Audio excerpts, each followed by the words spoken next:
This is a podcast by WellHouse Church, where we talk about what it's like to be a Christian Monday through Saturday, to live as a person of faith in a culture against faith. What's up, everyone? What's going on, man? I'm good. It's a good week. Getting to the end. My mother-in-law is taking the kids for the whole weekend, so get some much needed time alone with Hunter just for us to refuel, reconnect, all those types of things that you lose with the busyness of life. Yeah. I'm sure that's hard. Yeah, especially in the middle of a pandemic. Well, when your wife's a nurse, for sure. Yeah, and a lot of people have kind of lightened on the pandemic. We still take it pretty seriously. Hunter sees it every day, sees people die from it almost every day. It's just a big deal. So it's not something to take lightly. Yeah, so we still don't go out. We still try to stay at home as much as possible. And we have 2 toddlers that don't know about this thing called personal space. So yeah, sending them with my mother-in-law this weekend will give us some much needed time of just quiet Sabbath, like rejuvenation, reconnection. So I'm busy this week because I'm trying to get all my work done so that I can, so that I can not do anything this weekend. If you guys don't know, I'm an Enneagram 3, and so I'm constantly working, but also with that, I just happen to be of this weird persuasion that I want to do at least a little bit of work every single day, because I feel like if I don't, I get out of the flow or something, and so I work every single day. So the unhealthy side of a 6 is a 3, right? Yes. Yeah, I thought so. Well, I guess I'm in a really or is it the 9? Well, an unhealthy 3 is a 9, which means a healthy 6 would be a 9. So yeah, an unhealthy 6 would be a 3. Yeah. Sorry guys, we're gonna do lots of more episodes on the Enneagram. Yeah. Just tune into Practicing Presence. You'll get all that information. So I guess I'm in a pretty unhealthy state because I'm doing the exact same thing you're doing. Working every single day. Every single day, nonstop. Yeah, it sucks. Yeah. I don't know that it sucks because for me, I don't have an alternative. Like, it is who I am, right? So you look at it and go, man, I'm not in a healthy place. I need some self-care time. Yeah. For me, I look at it and go, this is life. So no, that's not me. A different kind of ball game for me. If I find myself sitting on the couch when there's work to be done, I'm not in a healthy place because that means I'm acting kind of like a 9. So the day that we're recording this, the new Assassin's Creed game was delivered to my house yesterday. Oh, and I haven't. So Clayton. So just backstory on that. Clayton has played every one of those games since they were first released. I had the very first one when it was still a PlayStation exclusive. So 2009. I was fixing to say that's over a decade of playing this game. Yeah. I'm committed. Yeah. I'm like deeply committed. Do you still have every one of them? Yeah, I do. I had gotten rid of some of them and then went back and rebought them. But no, I've collected every single one and have actually the steel books for all of them that they have offered the steel books for. Wow. And you haven't played it yet? I haven't played the new one yet. No. Yeah. It's killing me, dude. Yeah, you're not in a healthy place, bro. The 6 in you needs to find some self-care time. Yeah. Some time to be alone. Yeah. That's my 5 wing a little bit, but yeah, so busy. Yeah, absolutely. So we've been talking about families, though. Yeah. The biblical model of family. And if you've tuned into this, you've read the title and you realize that we're asking the main question, should we have the biblical model of family? Is that the right way to go? Yeah. It has some things about it that I think are helpful and useful and good. It has some things about it that I think are highly unhelpful and destructive, which there may be some people listening to this going, how can you say that? It's in the Bible. But for one, both of the household codes we have in the New Testament talk about how slaves should interact with their masters. And both of them say, like, obey. Yeah. Well, slavery is quite destructive. Yeah. So, like, especially that model of slavery. Yeah. So, and it's included in the household code. Yeah. The Ephesians one is broken up a bit. So it has like the Christian household code, which just covers husband and wives, and it has children in its own section, and then it has slaves in its own section. But like, they're all the household code. Yeah. So it's like, yes, there are things that are very destructive about it. Just in that, like, I don't know that anyone, well, I would hope that no one would think that slavery is okay anymore. Yeah. I could be wrong, but Lord Jesus, come now. I'm tired of that fight, but all people are worthy of dignity and respect. Like, I'm perplexed that like people still don't agree with me on that. Yeah.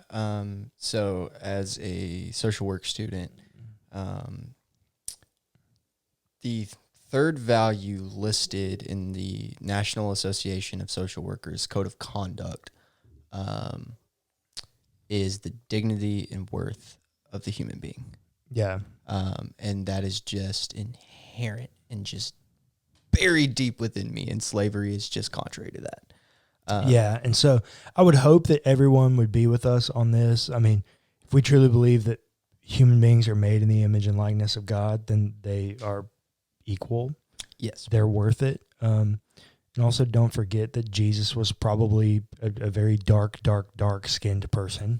And it's important to remember, and if you're a first-time listener, you probably haven't heard this before, or maybe definitely haven't heard us say this before, but the Bible is written for us, not to us. That's exactly right.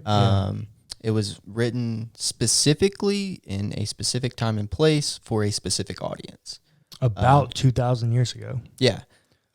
So this model of family, the codes about slavery were very specific to that time and place. As are some of the other language in the text. Yeah. I think we've done a disservice when we approach the scriptures, because we've found ways to get rid of dietary restrictions of Leviticus. Yeah. We've found ways to get over not wearing two types of cloth from Leviticus. We've found ways to get rid of slavery. Yeah.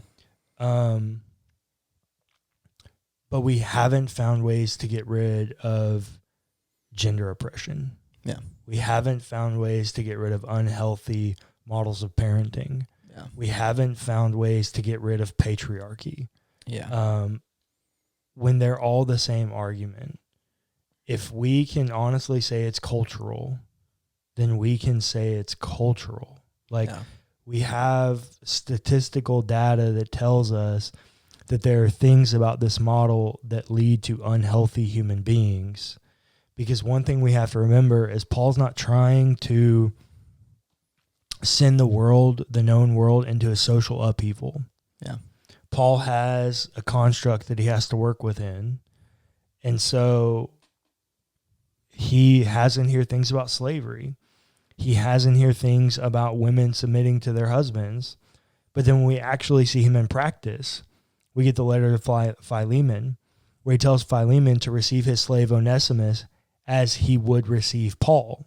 Yeah. Equality, abandoning slavery. We have things like 1 Corinthians 9, for in Christ there's neither male nor female, slave nor free, Greek nor Jew.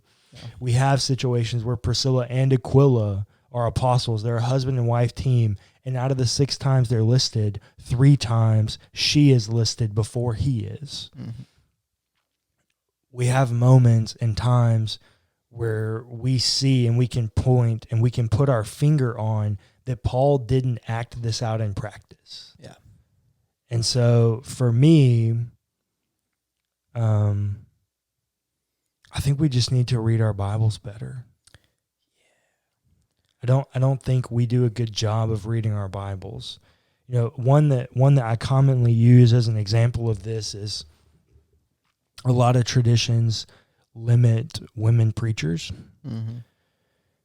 And they'll point to things like 1 Corinthians 14, for I do not permit a woman to speak in church. Or they'll point to things like 1 Timothy 2, for I do not permit a woman to speak or have authority over a man. But that's it. Those are the only two places they can point to. And yet we have Phoebe, who is probably the first preacher of the letter to the Romans. Yeah. We have Lydia, who is the founder of the house church at Philippi. We have Mary, Magdalene, and Martha, who experience a very intimate place with Jesus. We have Old Testament prophetesses. We have, women are the first preachers of the resurrection. I mean, we have all these stories of women time and time and time again preaching and doing these roles. Priscilla and Aquila, another great example. In 1 Corinthians 11, Paul says, women, when you pray and prophesy, so the expectation is that they will cover your head. Yeah. Yeah. What's the exact reference for that if people want to go and look? It's the whole chapter. Okay. The whole chapter is about the head, or the first half of the chapter is about head coverings for women as they pray and prophesy in 1 Corinthians chapter 11. Go read that and read it a bit closer. Pay attention to some of the verbiage. It's not a question of whether or not they can pray and prophesy. Yeah. It's the question of when they do, what manner should they be? Do it in? Yeah, so should they cover their head? Yeah. Which is a cultural thing. Ladies, you are not wearing head coverings anymore. So in conflict theory, which if you're not familiar with conflict theory, it is a sociological theory. And it's kind of like basically accepted across the board. Karl Marx developed it. Okay. And people since have taken it and developed it. And conflict theorists use this term called gatekeeping. Okay. And we're probably going to talk about this in another episode of Let's Talk later down the way. But conflict theorists have this term called gatekeeping, and in the terms of 2020, it's probably better called controlling the narrative. And basically what they're saying is it happens in the form of mass media, sort of adjacently, and how this narrative has been pushed, this narrative of patriarchy has been pushed within the church, can come from this conflict theory, right? This specific place, because what happens when you try to get ordained with a certain tradition, right? If you can't check these boxes, if you can't agree to these terms, we won't ordain you. Yeah, well, and that brings up another great point, because in 1 Timothy, I found this not too long ago. In 1 Timothy chapter 1, there's this, some people call it a vice list, but it's a list of sins. And in verse 10,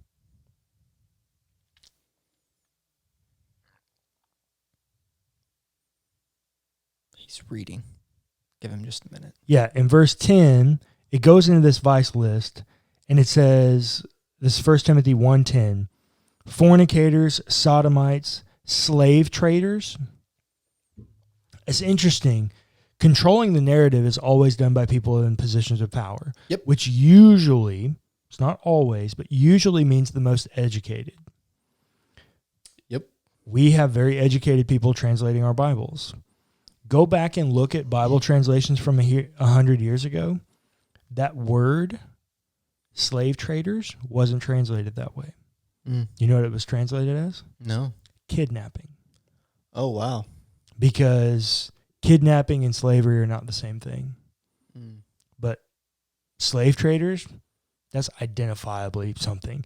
And so we look at this and go in 1 Timothy and we go, it's right there. Yeah. Slave trading. But for 100, 150 years, like after slavery, we're still translating that kidnapping because we didn't want the Bible to condemn slavery so vocally. So, which also brings this weird thing about the Bible in conflict or contrast with itself. Because on one hand, you've got multiple places where Paul tells slaves to be obedient. Yeah. But then you've also got these places where Paul says that it's a sin, and he lumps it together with fornicators and sodomites to be a slave trader, a slave owner. Yeah. Which kind of lends itself to a place to say this. Christian traditions across the board, some are now moving away from this slowly, but it's happening. But Christian traditions across the board, at least historically, have perpetuated patriarchy. Oh, yeah, for sure. And so what ends up happening with that is the biblical model of family is perpetuated. Yeah, because by and large, the biblical model of family is male-dominated. Well, it's dominated by this language of wives submit to your husbands. Yeah. And that's been exacerbated by guys, and I'm not saying anything that they themselves wouldn't say, but it's been exacerbated by guys like John Piper and John MacArthur who've come up with a complementarian view of marriage that women complement man. They're not equal. Yeah. They may be equal in value or in that, but not in position. They're meant to support. They're a helper. Yeah. Which, as several of the examples you just gave, that's not true, right? It's at least inconsistent. Yeah. Because we do have narrative where that is the case. Yeah. Right? I mean, you could point to Genesis 2. Now, Genesis 1, the narrative seems to be they're made at the same time. Right. And like both of them are made in the image of God. But then in Genesis 2, that's not the narrative. The narrative is that God made Adam. And then made Eve from Adam. Yeah, saw that Adam was lonely and he needed a helper. Yeah. And then from Adam, not once again from the ground, from Adam makes Eve, which then makes her in this weird like complementarian position because she's labeled a helper and she's made from him. Yeah, it's hard to talk about this issue from that text because there's so many differing views on whether or not you should take that literally or not. Yeah, it is. And so it's really hard to talk about that. But as we're talking about the quote-unquote biblical model of family, we need to bring all these in because, number one, my hope is to here to show you that it's really inconsistent. Yeah. And also, which is where I think you're going, and I wanted you to tell us from like a cultural side, a statistical side, but it's really unhealthy for people. It's really unhealthy for adolescent development. It's overall really, really unhealthy. Yeah. So just kind of jumping right into it, we've talked a lot about the power structure between male and female in the family.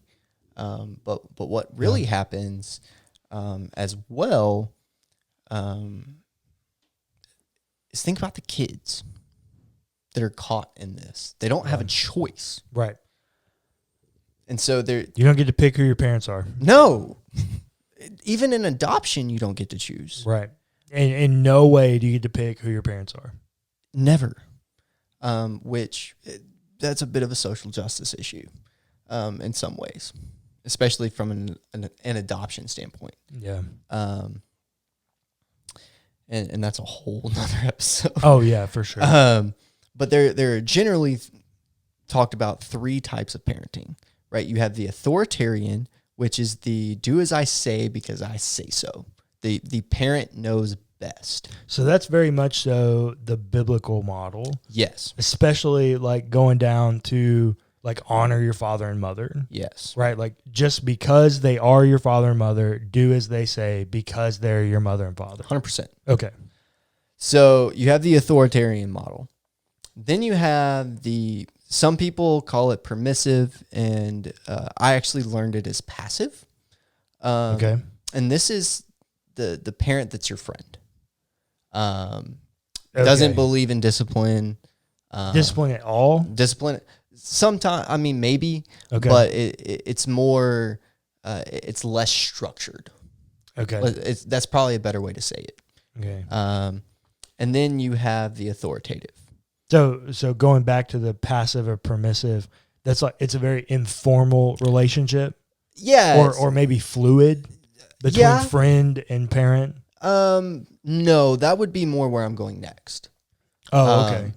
So the permissive is probably where the parent is more friend than anything, right? Oh, okay. So they're pretty much firmly rooted in the friend. Yeah. So for the Gen Zs out there, the millennials maybe might get this, but there's a scene in a movie that came out when we were kids. If y'all remember the live action Ben 10 movie. You remember the cartoon Ben 10 maybe? No, man. I'm firmly rooted as a millennial, and I have no idea what you're talking about. So, skipping the narrative of the movie, it's about this kid, and he's everything else aside about the movie. His parents don't even want him to call them mom and dad. They want Ben to call them by their first name. Interesting. That's more of the permissive, passive kind of parenting. Okay. Right? We're equals. Okay. No hierarchy at all. No hierarchy at all.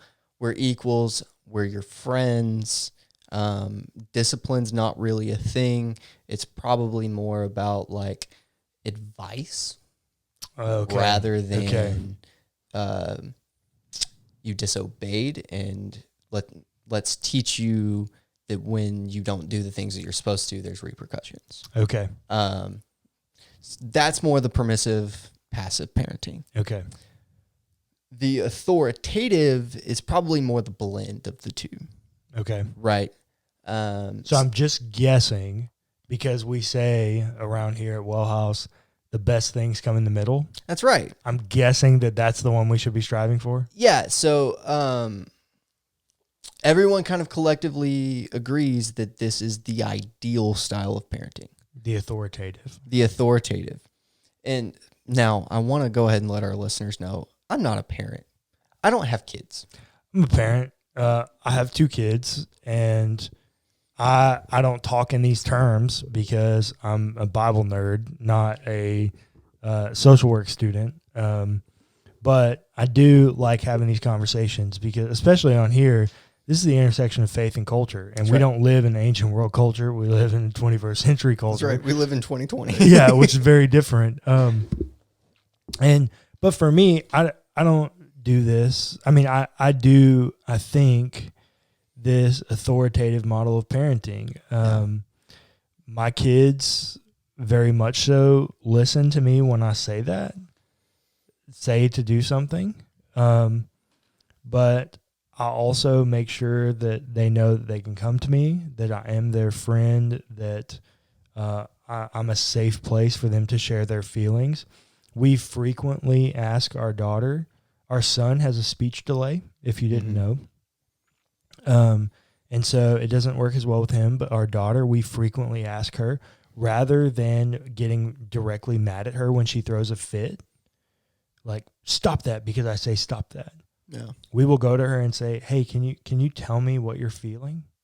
Like, why do you feel you need to act this way? Yeah. Because of what you're feeling.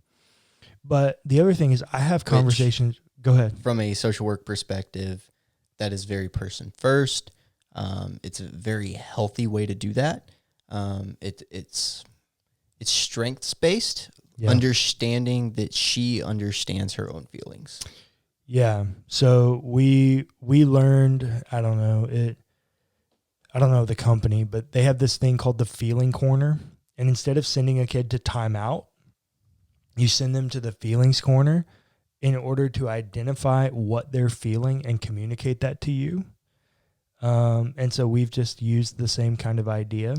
Yeah. But I got this idea because I started listening to a whole lot of people that, and I found this correlation, and I never caught it before I was a parent, but people make up their expressions of faith based on how they view God.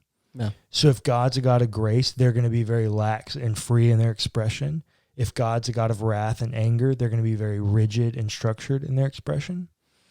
And I just realized that a whole lot of people that fell into that God's God of wrath, that I need to appease kind of tradition, they had a very, what did you call it? Authoritarian? Yes. Yeah, they had a very authoritarian view of parenting. Like, do what I say because that's what God does. Mm-hmm. And so I'm like I don't want to say a God complex, but I'm somehow like some earthly representative of God. And it kind of comes from that same language of husbands, love your wives as Christ loved the church. Yeah. So you get this kind of this metaphorical loop here. And I would have conversation with these people, and they'd be like, "Oh yeah, my kid fears me." Yeah.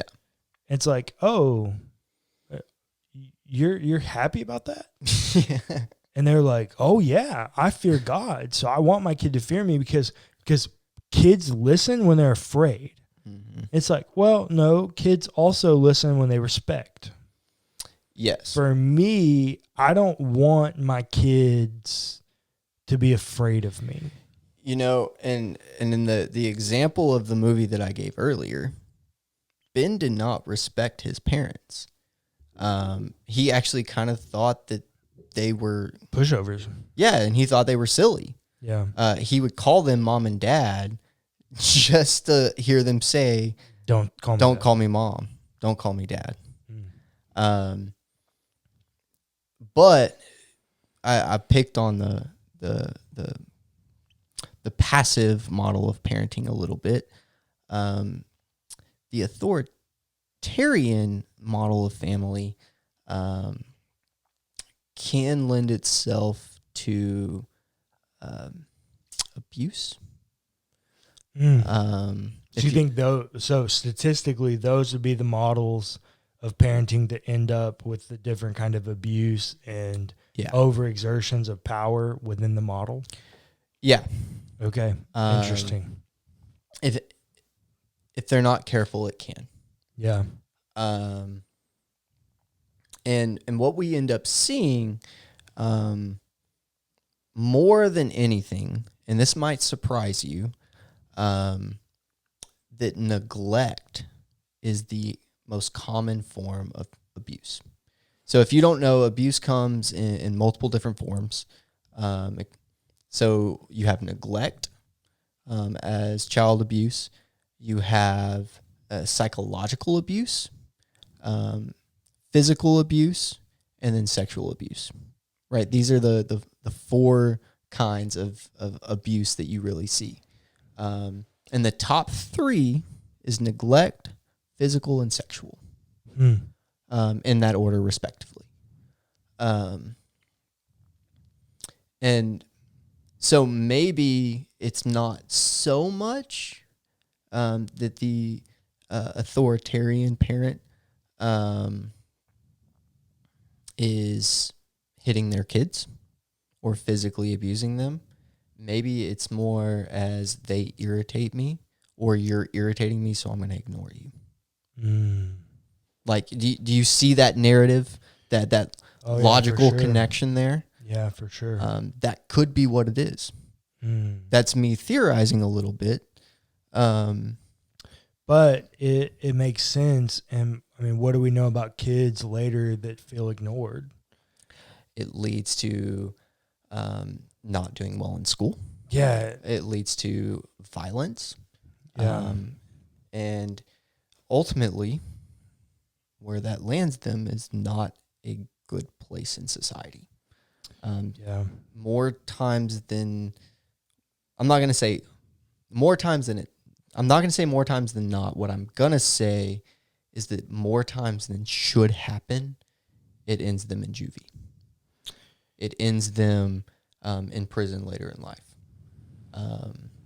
Or ends them in life circumstances that could have been avoidable, like teen pregnancy or drug abuse or all these types of things. Mental health struggles. Yeah. As an adult. Yeah. So I don't know that side of it as much. I more know the family systems theory side. Yeah. And basically what family systems theory says is that a family is a system of people, and people within the system work according to the people around them. Yeah.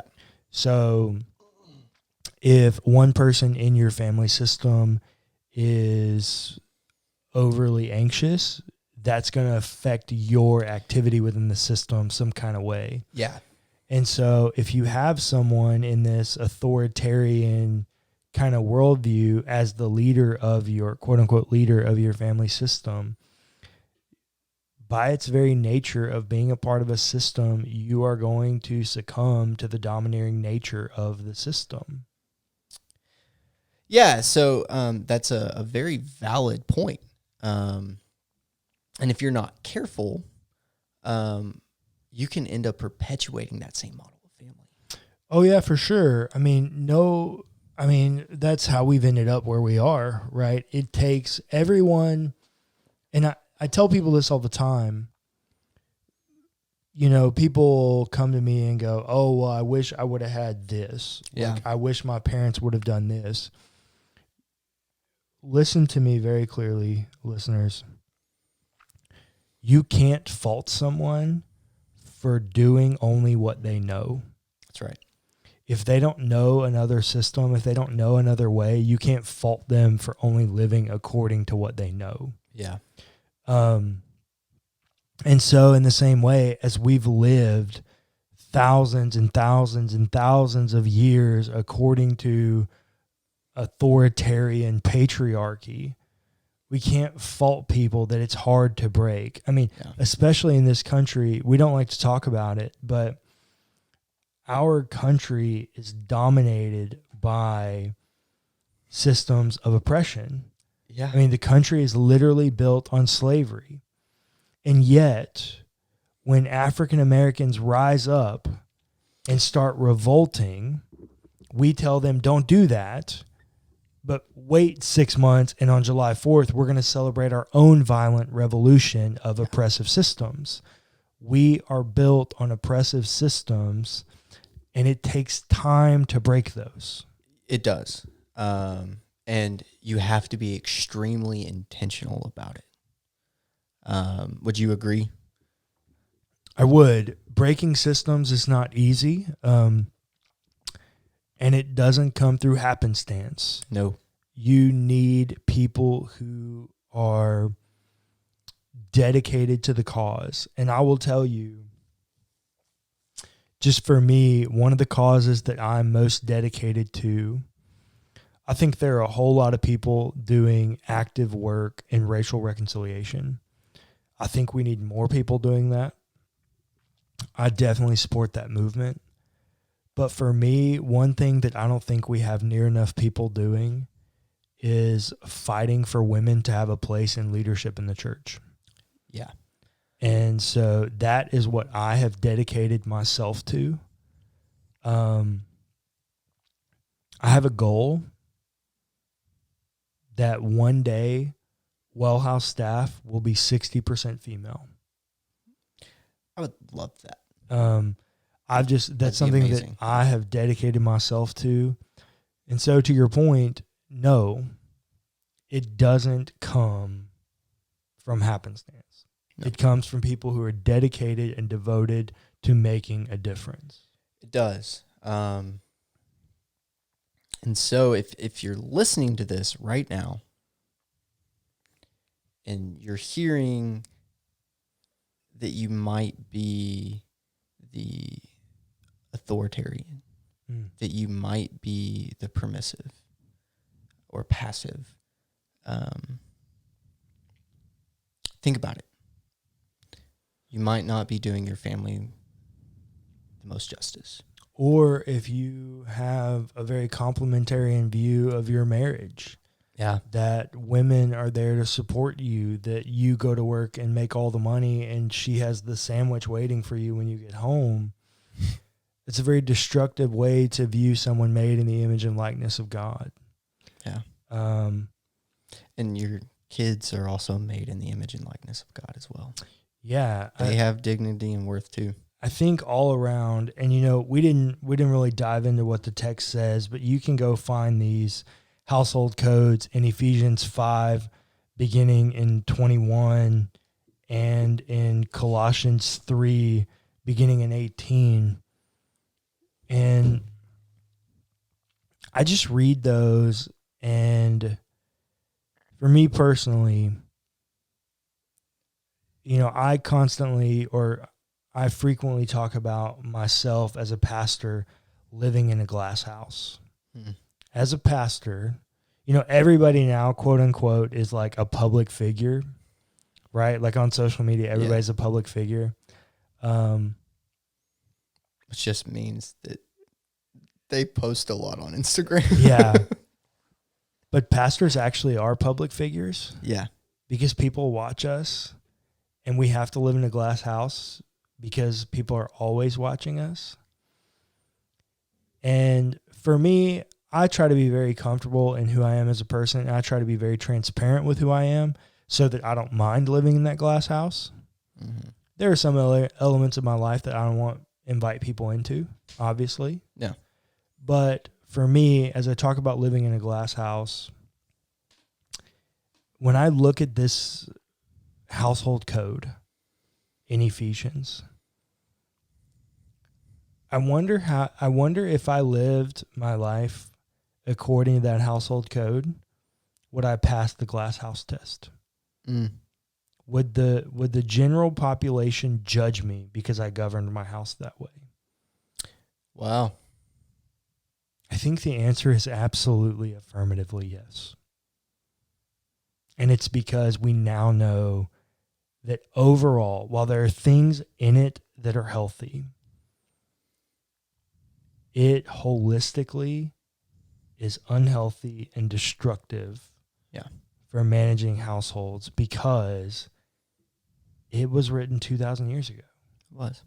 It's not the way that we should be thinking about the family unit. And if you're listening to this just like a bit mind blown, go ahead and join us next week, because I think there's a much better way to build the foundation of your family unit from Scripture that is not these household codes.